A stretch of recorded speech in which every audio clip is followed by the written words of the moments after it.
ബംഗാളിൽ പുതിയ ബി.ജെ.പി. സർക്കാർ അധികാരമേറ്റതിനു പിന്നാലെ അതിർത്തി മേഖലകളിൽ കടുത്ത ആശങ്കയും മനുഷ്യത്വരഹിതമായ നടപടികളുമാണ് തുടരുന്നത്. വർഷങ്ങളായി അവിടെ ജീവിക്കുകയും സാധാരണ വീട്ടുജോലികൾ ചെയ്ത് ഉപജീവനം കണ്ടെത്തുകയും ചെയ്യുന്ന ബംഗാളി ഭാഷ സംസാരിക്കുന്ന സാധാരണക്കാരെ അനധികൃത കുടിയേറ്റക്കാർ എന്ന് മുദ്രകുത്തി ആട്ടിയോടിക്കുകയാണ് പുതിയ ഭരണകൂടം. സർക്കാർ സംവിധാനങ്ങളെ ഉപയോഗിച്ച് വേട്ടയാടൽ ശക്തമായതോടെ ജീവഭയം മൂലം അതിർത്തി ഗ്രാമങ്ങളിൽ നിന്നും ജനങ്ങൾ കൂട്ടത്തോടെ പലായനം ചെയ്യുകയാണ് ബംഗാളിൽ. രാഷ്ട്രീയ പകപോക്കലുകൾ അതിർത്തിയിലെ സാധാരണക്കാരുടെ ജീവിതം ഇന്ന് നരകതുല്യമാക്കുകയാണ്.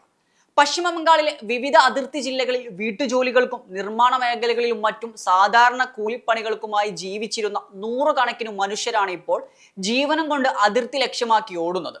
ഭാഷയുടെയും സംസ്കാരത്തിന്റെയും പേരിൽ ജനങ്ങളെ വിഭജിക്കുന്ന പുതിയ സർക്കാരിന്റെ പോലീസ് പീഡനം ഭയന്നാണ് ഈ കൂട്ടപലായനം. കാലങ്ങളായി ബംഗാളിന്റെ മണ്ണിൽ അധ്വാനിച്ച് ജീവിച്ച പാവപ്പെട്ട സ്ത്രീകളെയും കുട്ടികളും ഉൾപ്പെടുന്ന ഒരു വലിയ ജനവിഭാഗത്തെയാണ് യാതൊരു മുൻകരുതലുകളും മുന്നറിയിപ്പും ഇല്ലാതെ കേവലം സംശയത്തിന്റെ പേരിൽ മാത്രം ഇങ്ങനെ വേട്ടയാടുന്നത്. റേഷൻ കാർഡോ മറ്റു രേഖകളോ ഉള്ളവരെ പോലും ബംഗ്ലാദേശിയായി ചിത്രീകരിച്ച് നാടുകടത്താൻ ശ്രമിക്കുന്നതായും അതിർത്തികളിൽ നിന്നും പരക്കെ പരാതികൾ ഉയർന്നുകൊണ്ടിരിക്കുന്നു. മുൻപ് മമതാ സർക്കാർ പാവപ്പെട്ട തൊഴിലാളികളോട് പുലർത്തിയിരുന്ന മാനുഷിക പരിഗണനകളെ പാടെ തകിടം മറിക്കുന്നതാണ് ഇന്ന് നിലവിലെ പുതിയ ബി.ജെ.പി. ഭരണകൂടത്തിന്റെ ശൈലി. ജനങ്ങൾക്ക് അടിസ്ഥാന ആവശ്യങ്ങളും അവകാശങ്ങളും റേഷനും ഉറപ്പുവരുത്തിയ മുൻ സർക്കാരിന്റെ നയങ്ങളെ വോട്ട് ബാങ്ക് രാഷ്ട്രീയം എന്ന് വിളിച്ച് അധിക്ഷേപിച്ചാണ് സർക്കാർ ഈ പുതിയ രീതിയിലുള്ള ക്രൂരതകളുടെ ന്യായീകരണം കണ്ടെത്തുന്നത്. വോട്ട് ബാങ്ക് രാഷ്ട്രീയത്തിന്റെ പേരു പറഞ്ഞ് അതിർത്തി മേഖലകളിൽ വലിയ തോതിലുള്ള ധ്രുവീകരണത്തിനാണ് സർക്കാർ ശ്രമിക്കുന്നതും ലക്ഷ്യമിടുന്നതും.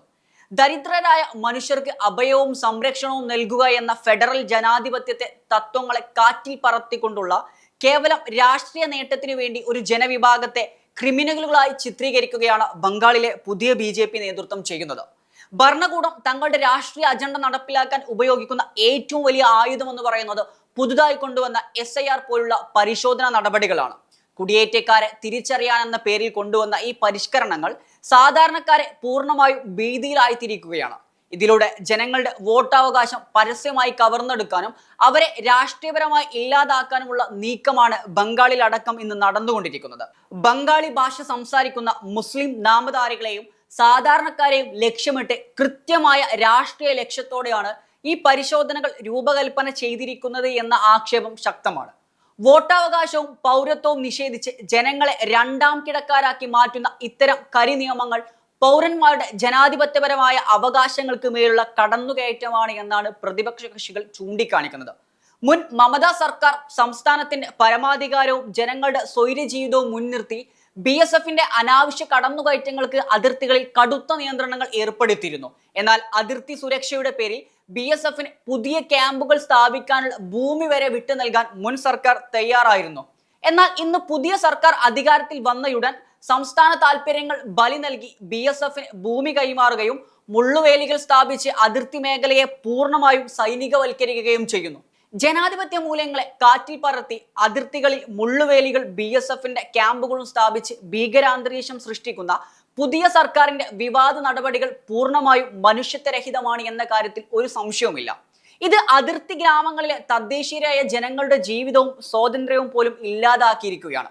ചുരുക്കത്തിൽ സുരക്ഷാ ഏജൻസികൾക്ക് പൂർണ്ണ സ്വാതന്ത്ര്യം നൽകിക്കൊണ്ട് പുതിയ സർക്കാർ നടത്തുന്ന കർശനമായ പരിശോധനകളും വേട്ടയാടലുകളുമാണ് അതിർത്തികളിൽ കടന്നുള്ള ഈ വലിയ മടക്കത്തിന് കാരണം. വർഷങ്ങളായി വോട്ടിനു വേണ്ടി അതിർത്തികൾ തുറന്നിട്ട് കൊടുത്ത രാഷ്ട്രീയ നയങ്ങൾക്കാണ് പുതിയ ഭരണമാറ്റത്തോടെ അന്ത്യമായിരിക്കുന്നത് എന്ന് സർക്കാർ വാദിക്കുന്ന സമയവും പശ്ചിമ ബംഗാളിന്റെ അതിർത്തി ഗ്രാമങ്ങളിൽ നിന്ന് ഇപ്പോഴും പുറത്തുവരുന്ന ദൃശ്യങ്ങൾ രാജ്യത്തിന്റെ ജനാധിപത്യത്തെ മൊത്തത്തിലും ആഭ്യന്തര സുരക്ഷതയെ പൂർണ്ണമായും ഒരുപോലെ ആശങ്കപ്പെടുത്തുന്ന തരത്തിലുള്ള ചിത്രങ്ങളാണ്.